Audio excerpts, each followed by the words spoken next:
On this edition of Oswego Speedway Shop Talk, we sit down with 2011 Novelis Supermodified Rookie of the Year and Feature Winner, Dave Danzer.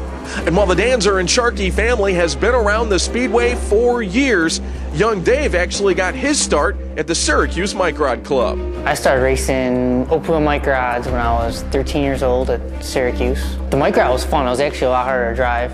Then you hop into a small block, and it's a totally different animal. I think the first time I really ran one, I destroyed one.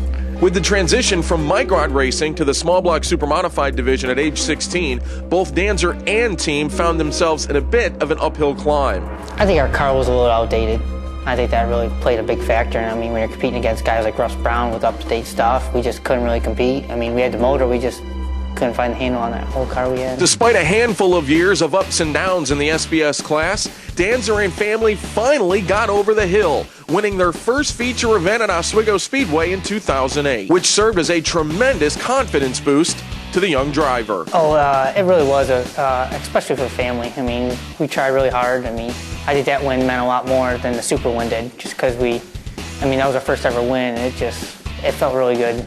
And a big relief off my dad's shoulders, especially. While the win in the SBS class was tremendous for Danzer and team, it was when he began working at Joey Hawksby's shop, Hawk Jr. Performance, when the bug really got into his ear about moving to the Supermodified division. It all started when I started working here, actually, because Joey went and showed me the old Greg Furlong car that was sitting over there that they just got, and I started looking at it and talked to my father about it, and we started, about 4 months it took for us to really start negotiating with it. When we got it, the car needed a lot of work. It had aero tubing all over it. We had to cut off and redo. Didn't really last too long. First time went on old tires and just putted around for a little bit. We came in, put stickers on. We went right out and ran pretty decent with it, and came in, made a couple adjustments and tried a couple things, and we did one lap, come out of the pits and stuck one on the backstretch, and it just killed my confidence. I mean, we kind of rushed it a little bit, and the injection wasn't quite right, and he screwed up and cost us race car. But luckily, I got back in a small block car next week, so I didn't really think about it. I wanted to get in the car immediately, as soon as possible. With their first Supermodified destroyed, it didn't take long for Danzer to call on his old friend Joey Hawksby to begin creation of their new Supermodified. I pushed the wreck car over the side of the garage, and we just sat there looking at it. I mean, one night, I think it was like Harborfest weekend, about what we really wanted to do. And it just talked to Joey a little bit. I mean, if I really wanted to go down the road of buying an older vehicle or an older race car and struggling with it, why not buy a brand new one and try it out? And me and Joey started talking. It seemed to work out. With a brand new Supermodified prepared and ready, Danzer never could have imagined before the start of the 2011 season just the kind of year that he was going to have. I wanted to get maybe a top 10 out of it, maybe get in the top 20 in points, because we had 24, 25 cars show up for opening day, and I just wanted to make the races. I mean, I remember showing up for the small block where we're competing in the consies, so we thought it would be the same thing. Through the struggles of the SBS class and having one Supermodified already destroyed, many people did not see Danzer as a favorite for Rookie of the Year. But he proved them all wrong in 2011, running better in the Supermodified than he had ever run in the SBS class. And he's quick to give the credit to the wheel he sits behind. I think it's the car. I mean, Joey built us a phenomenal car, which, I mean, this is just about what he had back in '04 when he debuted the Hawk cars. I mean, we ran just about the same setup all year, never changed it.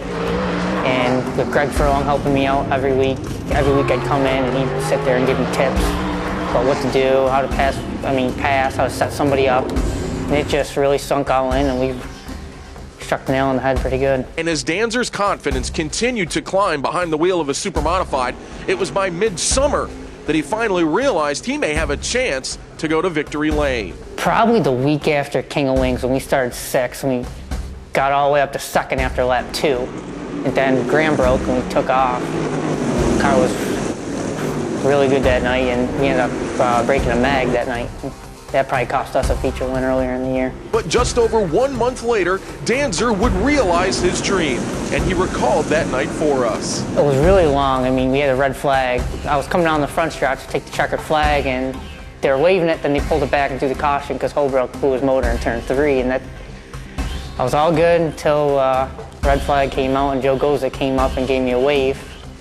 That kind of got in my head, and then Greg jumped down the hub rail and I was freaking out a little bit, and calmed me down, told me to hit my marks, trail brake a little bit, not spin tires, hit your marks, and it was good to cool down a lap. I just went as slow as possible and just tried taking it all in.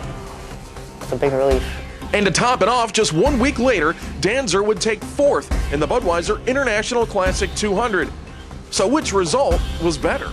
I'd have to say the Classic. I mean, my father has struggled through the Classics. Our best finish, I think, was a 10th. I mean, I don't think anybody expected us to make it even halfway. I mean, we won the week before, and I thought our fuel mileage would have ran out about lap 150 because we weren't doing very well throughout the year. But Greg came to turn 3, and every couple cars I'd pass, he'd tell me when to calm down, when to pass cars, and when to go. And that was just a really long, tiring race. So. With such an outstanding rookie season under his belt, Danzer is looking for an even better encore. I'm looking for a top 5 in points. I think we really have a great car to run up front every week. I mean, the biggest thing is now, instead of starting up front, we're going to have to start back where Otto, Graham, and Riskus are every week and see if we can get to the front. I mean, that's when you can really tell if you have a good handling race car to get to the front. We're going to stick with the same thing. I mean, we're going to do a couple body changes, but nothing too crazy. Just keep it the way it was and try to see how the new left rear tires are going to work out. From the creation of this new Hawk-style Supermodified, Hawksby has been with Danzer from step 1. I mean, last year he just said, just stick to the basics. Go through every nut and bolt and make sure you do it right the first time.